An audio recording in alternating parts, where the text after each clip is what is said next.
Everybody needs to be woke. And you can talk about if you're the wokest or woker, but...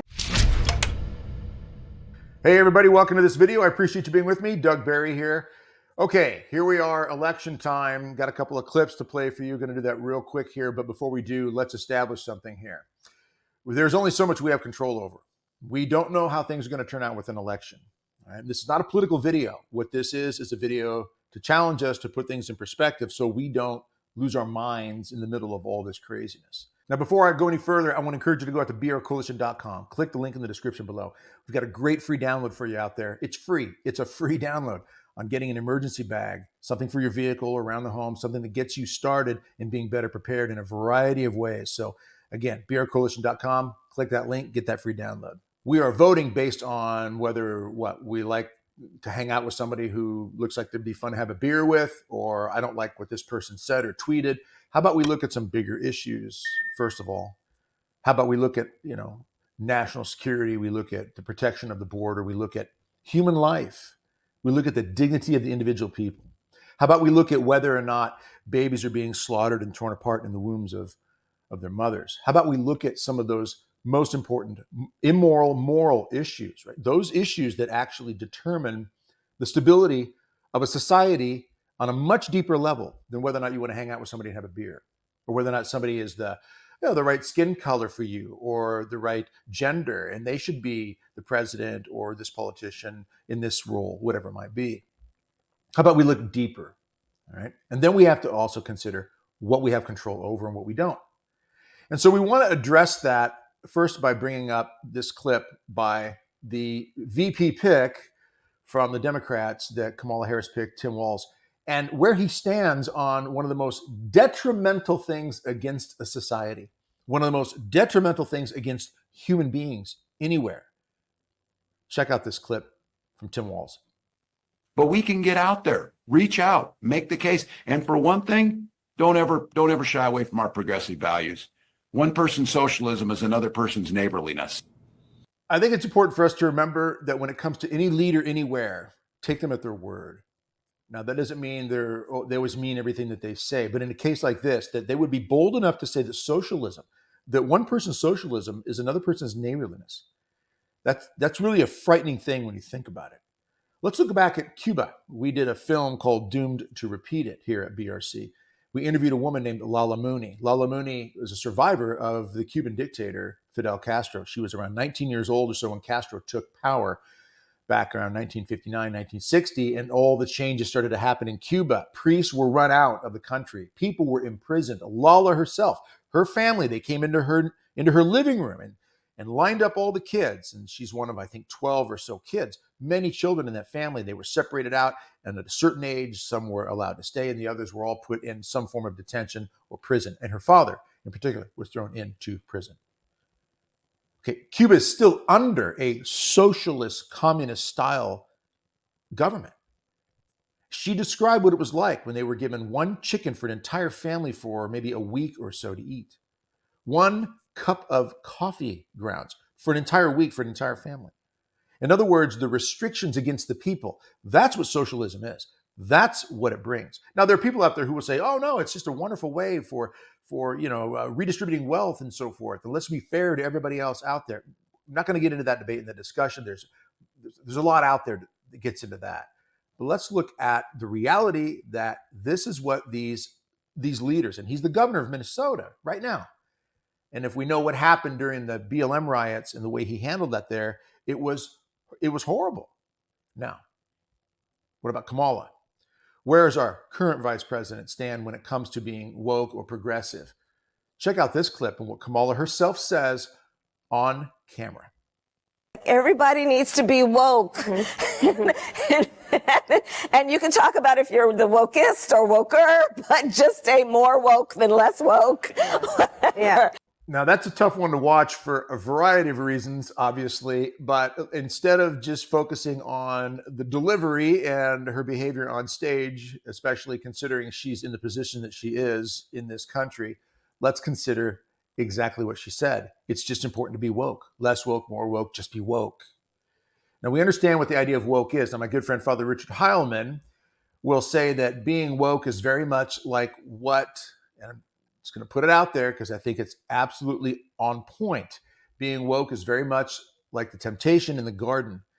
When the serpent says, when the enemy says to Eve, you want to know the truth? You want to be like God and know the truth? You want to be woke to the truth? You want to be awakened to understand the depth of these things? Then just go ahead and take the fruit of this tree. The idea that our leaders in this position, and those two that you just saw the clip of, we know this. I know you're seeing the clips that are out there if you follow anything going on in the political realm right now. Then you understand that these are the two that are running for president and vice president of our country. And they are openly saying, these are just one clip from each of them, and there's much more out there to look at. They're both openly saying, socialism, woke, progressive, this is what we want. This is what they're going to bring us. There's no question about that. So when we talk about and have these discussions with other people about how we should vote and what we should look at, oh, this guy would be fun to have a beer with. Oh, I don't like what he tweets, orange man bad, right? This sort of stuff, right? You know what I'm saying? Then all I would say is this. We've got to get past those points and get much deeper into what affects our country and individual people like you and me, our loved ones, family members, children, grandchildren. What does it say about our Constitution and so forth? Okay, all that being said, here's what I want to get to.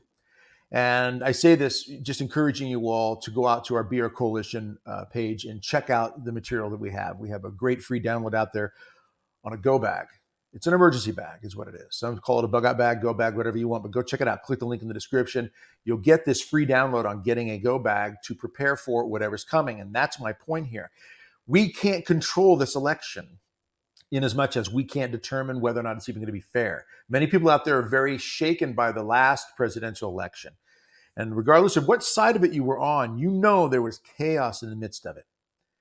And there were a lot of evidence came out later as to a lot of the fraudulent behavior with votes and so forth. With all of that being said, the confidence level is low. Now, this is, again, not a political video. It's a focus on what can we do? I can't control some of this. I'm going to vote. I'm going to vote based on my conscience, a well-formed conscience, in the eyes of God. That's what I'm going to focus my vote on. But with that being said, what I can do in my life right now is be better prepared. Because if they bring a socialism mindset more so, because it's already happening in many ways in this country, in America, and other parts of the world, as we mentioned. Look what happened to Venezuela. They just had another election. Maduro somehow won again, even though that country is in train wreck mode right now. And now there's even more chaos because it looks like that election may have been rigged. Imagine that, a socialist rigging an election. But with that as an example of our real-time world right now, where we are with regards to our leadership, take them at their word. We are being told by one side that they want to bring socialism or progressiveness and wokeism more to this country than it is already here. So what can you do about it? Get prepared. Pray like crazy. Be spiritually prepared, yes. Make sure you're voting in a way that is honoring God above all and cares about the individual person. The life of the baby in the womb, for example. The root of where we see all of life come from, through the mother, by God's design. But in addition to that, get yourself a go bag, get yourself an emergency bag, get some food and some water, have a backup plan when it comes to having backup power in case the grid goes down, from a power outage, storm, to an EMP attack, to, I don't know, just a weakened power grid system where things just break down and don't function the way they should. And that's been happening as well. With all these indicators that are clearly in our face, and some of these people that are running our country, as we have been dealing with in recent years, and those who say they want to take it to another level of socialism, wokeism, progressivism, it is really something that we need to be thinking more seriously about. And I'm going to say this, and I'm going to be more direct in future videos on this as well. The signs of the times plus the prophecies, and I'm talking about church-approved prophecies and good, solid, even alleged prophecies now that are good and solid. Signs of the times plus prophecies equal you better get busy now. It equals you better get moving now. Signs of the times plus prophecies equal you better get off the backside and get busy now. Not in anxiety, but in a sense of urgency that says the time is now for us to take steps. I'm going to wrap it up with this. There's only so much we have control over. I'm going to cast my vote when the time is there. But I can't control whether or not certain things are fair or unfair. I can pray. I can pray. And I will say this. Some people say, well, all we can do is pray. Look, that's the most important thing we can do is pray, is turn to God, surrender to God in prayer, but practice the common sense that he puts in our heads. God gives us the common sense. While we pray, we still need to go to the grocery store and get food for dinner, don't we? While we pray and trust God, we still need to put gas in the car so we can have gas in that gas tank to drive across town to go do what we've got to do.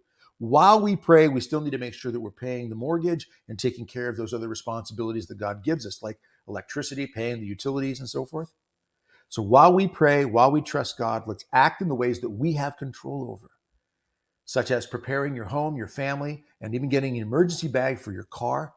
These basic things are steps towards transforming the way we think and the way we behave so that we can be a source of hope by the grace of God working through us, a source of hope in this world. And that is something the world needs desperately right now. Hope, confidence, reliability, consistency. Let's be that for one another. And we can do that by being better prepared spiritually and naturally. So again, regardless of what happens with the election, there's only so much we have control over. But what I do have control over is how I take care of those that God has entrusted to my care.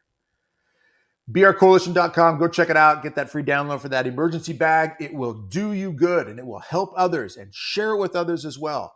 If more of us are better prepared, guess what? Less of us are going to feel the angst and the struggle in the midst of a crisis. All right. God bless and strengthen you with everything that you're dealing with and whatever is coming our way. Look forward to seeing you again soon. Take care.